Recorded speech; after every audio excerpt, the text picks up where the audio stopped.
r/ask Reddit. Redditors who grew up poor. Besides practical money saving measures, what were the unwritten social expectations of your world growing up? Don't ask for anything because you won't get it. Yes, my dad's motto was those who ask don't get it really confused me as a child and still to this day. Funny enough, even if you didn't ask, you still never got. Never tell your friends that you couldn't afford food or give them any clue about what it's like at home. My mother used to ask me if I told anyone how we live, and that's when I started questioning our situation. I was talking to a friend and she stopped me and said, "You don't tell people what goes on inside of this house, do you?" "No, of course not," I lied, because if I'd said yes, she'd manipulate my father into beating my ass within an inch of my life. She pretty much got my father to beat me whenever she wanted it. What a beach of a friend. Edit because I misunderstood. What a beach of a mother. In the UK, do not answer the door. Do not answer the phone when the man is looking through the window. Make sure you can't be seen. Do not tell anyone who knocks on the door where the parents work. This turned out to be doorstep lenders like Provident, no idea how they are still around these days. In the UK too, and this was a nightmare for me when I was a kid. Parents used to work and kid me always cowered in fear whenever the man came around and knocked. I still remember the way his shadow moved against the curtains. I was convinced he would get in and drag me to court because my dad owed someone money. Adult me doesn't owe anyone a damn thing, but I still get anxious when there's a knock on the door or when the phone rings and I don't recognize the number. OMG, your comment took me back to trying breath silently and being terrified of coughing. Good for you being debt free. I am the same and truly grateful for it. Not eating lunch because if you either just ate breakfast or dinner's only a few hours away, you'll be fine. I still have trouble remembering to eat lunch.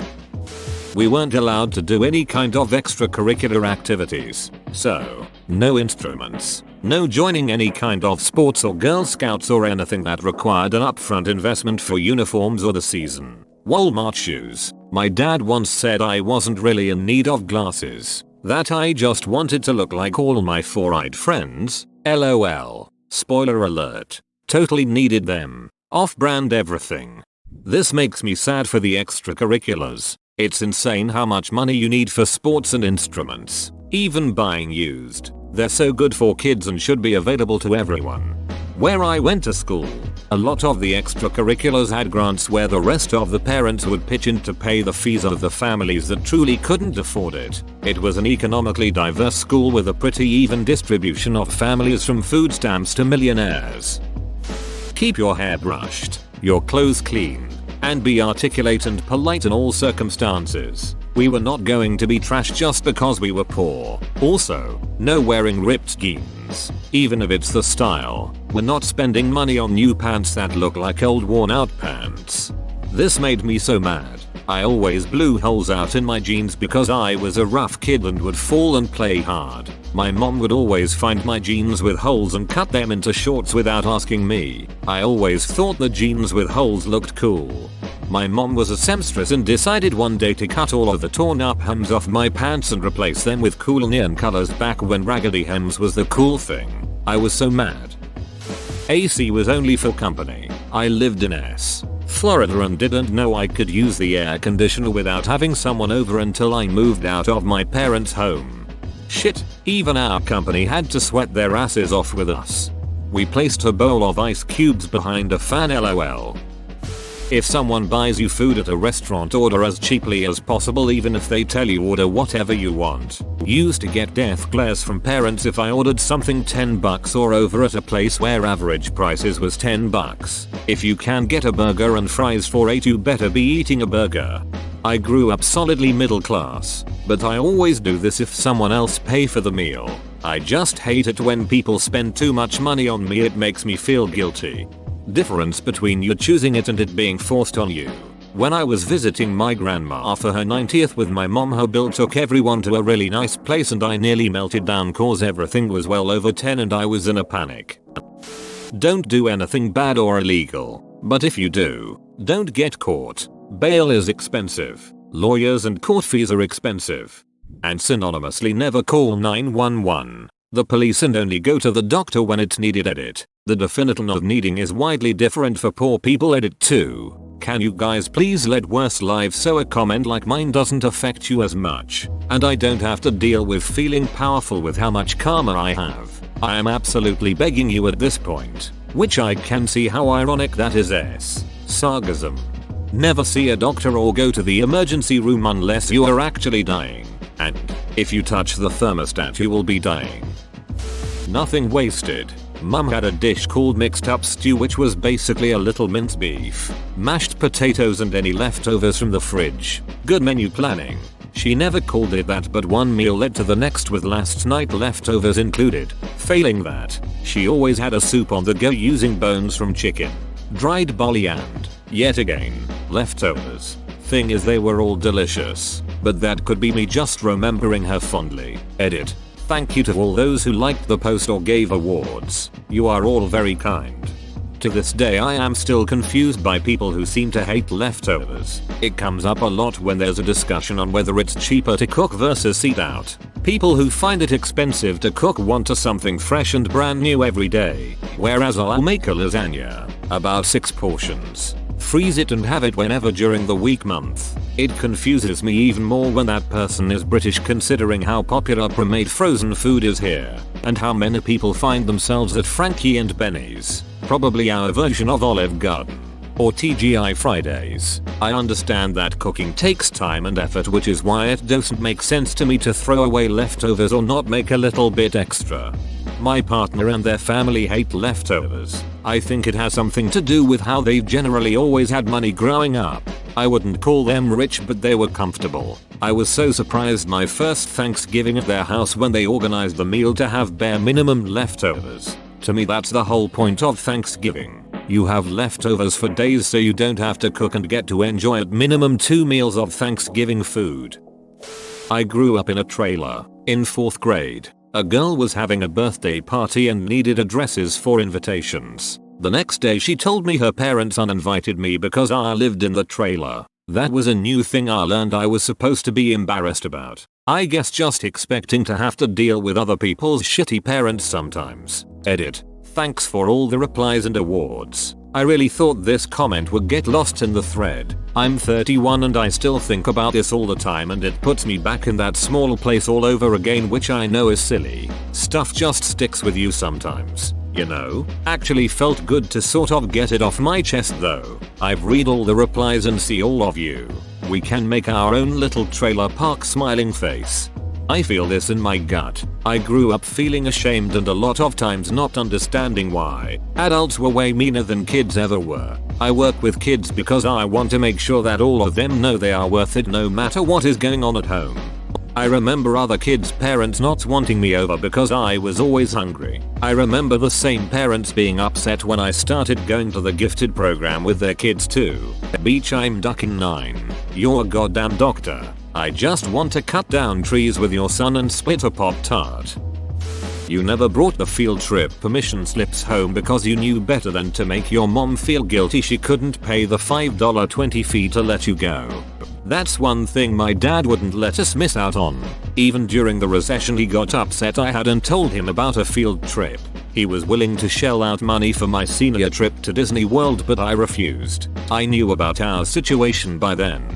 Gosh, I'm mid-40s now and my childhood I spent dreaming of Disney, Universal Studio and mostly Space Camp in Huntsville. My classmates and cousins all went multiple times. I was 31 when I had enough of my life together to be comfortable blowing money on a real vacation. Disney, Universal and 3 whole days to Kennedy Center, combing every inch of that place twice. Sure, the magic wasn't the same as if I had been a kid, but it was still so special and I enjoyed not only the parks but the pride that I paid for it all by myself. I want to say, never too late. We were very poor growing up. You never ate the last of anything without asking first. Portions were small and limited. When I was 11 I was invited over to a then friend's house. I was floored by their house and furnishings. Very opulent compared to mine. Lunchtime came. Her mom had set the table for sandwiches. Everything laid out. 3 different breads. All sorts of meats, condiments and fruit. At my house, lunch was a sandwich with white day-old bread with peanut butter and jelly. Sometimes we would have those Lando Frost thin sliced meats. We were only allowed 2 slices of the meat per sandwich. So, at this friend's house, I make my sandwich with 1 slice of ham because it was way thicker than the stuff at home. The mom kinda freaks out. What kind of sandwich is that? You need to put more on it. That's not enough. I explain that's what we do at home. They were horrified. Ended up sending me home with a care package of food. My parents never let me go to her house again because they were embarrassed I told them we were poor. Edit. Thank you all for the awards and comments. I'm floored by all the responses and gifts I've received. I tried to personally thank every one of you. If I missed you, I'm very sorry. This has never happened to me before in all my years on Reddit. Again, thank you all very much. P.S. My parents tried the best they could. Yes, those thin slices of budding meats that had been chopped and formed and pressed and then sliced. Never could be sure what kind of meat it was, since ham, beef, chicken and turkey all tasted the same. 3 packs for $1.00. I distinctly remember my dad yelling at me one morning because I put more than 1 piece of ham on my sandwich because I was just wasting it. I made my sandwiches like that until I got married and I was making one for my husband. My sister-in-law saw me and scolded me for making such a sad sandwich for him. Men need more meat than that. LOL, whatever, I've upgraded to 2 pieces now. It's funny now seeing my leftovers as a bonus snack and not part of the next day's meal. I had some weird lunches packed for me, like cream cheese and olives in a burrito wrap. The trio of any type of bread, cheese and olive is such a staple for me as a Turkish person. I was so confused for a sec, why would someone call this combo weird? I can eat those together any time of the day. People actually order takeout food like every night. I still think that's mad. Literally once or twice a year for us growing up. My family would only get takeout or go out to eat maybe twice a year. It was always a special occasion. My dad would make pizza from scratch, and my friends always thought that was weird. But making a pizza from scratch would cost maybe $5, but getting one delivered would cost $20. Yeah, for sure. Always a celebration. Me and my girlfriend still make our own pizzas rather than get takeout. Ends up about £1. 20 per pizza as opposed to £20 for Domino's. Going to the doctor isn't an option until your fever is sustained at 104. A bone is broken, or the tooth rotted and won't fall out on its own. I am in my late 30s with full insurance and still have a hang up about going for medical care. I have 2 gaps to this day from teeth that were removed because you could get rotted teeth removed at the free health center. If you had tooth problems, you waited until the tooth rotted out and had it removed. It was such a shock to me when I found out people have full-on relationships with their physicians and dentists because they saw them regularly all their childhood. I can tell my teeth have shifted over the years from not being able to get replacement teeth or bridges. This is the saddest shit, to not even be able to have preventative care. Leave the TV on when you leave the house. When someone calls, your parents are in the shower and you're able to take a message. You are perpetually young. Going to a movie, only during matinee showings, and you are 12 years old until you're 16. At a restaurant, you're also 9 forever. Going to fast food, with any adult, you only order off of the dollar menu. Generous borrowing and burning culture. Everything you own is available to be borrowed by other poor people. My family had an extensive movie collection, especially when we could record movies from cable to VHS tapes, and our neighborhood friends were welcome to borrow what they needed. Games, movies, CDs. We swapped and borrowed a lot. Oftentimes, it was only long enough to burn a copy to have for oneself. Genuine question. Why would you leave the TV on when you left the house? Safety measure? I think it's to stop people from breaking in. There's a high chance I am wrong. My husband's family wasn't rich, but they were comfortable. They went out to eat and always ordered appetizers and dessert. Meanwhile, we were lucky to go out to eat at all. To this day, I still hate ordering appetizers at a restaurant. It just goes against the grain for me. Growing up, I had lots of home-cooked meals. It wasn't until high school on a date that I realized that I didn't know how to pay a bill at a restaurant because I'd never been. I was 21, My boyfriend didn't know either, at 24, and we have not been in that situation again in the last 5 years. It sucked to have a computer for school but not be able to afford it. Did your parents ever pull the whole "they're not going to give you homework that you have to use a computer for"? Yes, many times. I was the scholarship grant kid at a wealthy private school, so I was never allowed to invite people home because we didn't have a mansion like everyone else did. Legit. When I went to sleepovers, they were in mansions. Homes I still haven't seen the likes of in my adult life among peers. Just old money type homes. I could make playdates for them all or the movies, or we could meet at the amusement park my mom got free tickets to, but don't invite them home. And if you're getting dropped off, any excuse for them not to come inside. At least they can imagine it's bigger or more opulent inside. LOL. I will never forget dating a guy in high school whose father owned a huge construction company. They lived in a gated community with all the elite in my small town. I lived in a trailer park out in the country. He used to get mad at me for not wanting him to come over for dinner or drop me off after a date. I couldn't stand him seeing our washing machine on the front porch because it leaked. It's funny, I was never embarrassed of our house or anything. There were just some super rich a-hole parents at that school and a few of them had some pretty shitty kids. 2. It was just easier not to give anyone any more ammo. I was already the minority scholarship kid. They had plenty to work with. If your neighbors were in need, you helped them. Like, Mary's car broke down again, so my brother would go work on her car for free on his day off. And I'd get up extra early all week to drop Mary off at work and get her kids to school. Swing by in my lunch break to grab the kids after school. 2. Basically, when folks are in need, you help them, and the same is done in return. That seems more like a rural thing. Grew up in rural poverty, and now live in one of the richest rural areas in the country. That is true in both places. That sounds accurate. Neighbors and relationships are way more important when there are fewer people around. You help others in need because sooner or later you will need their help. It's simply unavoidable. My father was constantly driving these two things into my head since I was old enough to remember. 1. Hard work will set you free. 2. You will not get anyone pregnant. He never meant that hard work would make you rich. He meant that if you're willing to work hard, you can always work some shit job that puts food on the table, and you'll be so exhausted by day's end, you can rest. In my father's eyes, food on the table and a good night's rest was all a person really needed. The pregnancy thing was totally about shame. He grew up in the deep south with a Baptist preacher father. My father was around 6'7" in the early 1950s when his oldest brother, 15, got a girl, 18, in the church prego. The resulting shame and shunning from the community that ensued drove my father's mother to suicide. I'm sure to some degree, he blames his current life on the pregnancy that he had nothing to do with. Just like my mom, but the feminist version. Hard work and an education will set you free, and for the love of money do not get pregnant. Kids and a man will drag you down. No shame in sex, just economic hardship. She also attributed the circumstances of her life on her choices, that led to an accidental pregnancy, but she accepted responsibility. It was just harder to get on solid financial ground and we all knew it.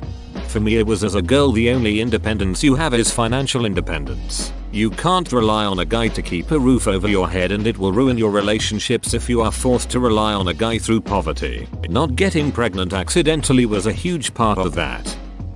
Hide money or it will be borrowed. Also, don't get attached to anything because if it's any good it'll be sold in a yard sale. And if it has any value it will be pawned. I got the same CD player for 3 Christmases and birthdays in a row. Out of pawn for birthday. Pawned again a month later. Out of pawn for Christmas. Pawned again by March. Etc.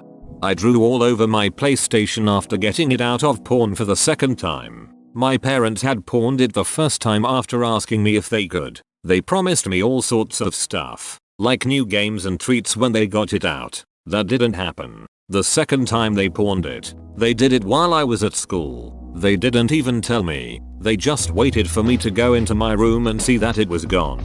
So when I got it back that time, I grabbed a Sharpie and drew gross pictures on it and swear words. Same with all my games. I mean, I only had FF7 and Tekken 3, but I didn't want to take any chances. Marking your territory. Nice. Overall, independence at a young age, but also responsibility. You cook, clean, and pitch in before you are asked. If you're waiting for an adult to make dinner, you're going hungry. Also, poor doesn't mean dirty. You keep what you have nice, clean, and well cared for. Seriously, I wouldn't trade my upbringing for anything in the world. You really learn the value of things. By the time my sister was born 6 years after me, my parents were doing a bit better. I've never broken any phones, cameras, computers. She's broken every one she was given, and I was the messy, careless one. Never fill up the gas tank. You don't want to be in a situation where you have gas in your car but no groceries. Funny, it was opposite. Never let your tank go below 3/4. Your car is the most valuable thing you own. If shit happens you can always live in it or use it to get the duck out of here. Yep. Can always set up a trot line in the woods with some corn on it for turkey, and the food pantry had essentially unlimited day-old bread.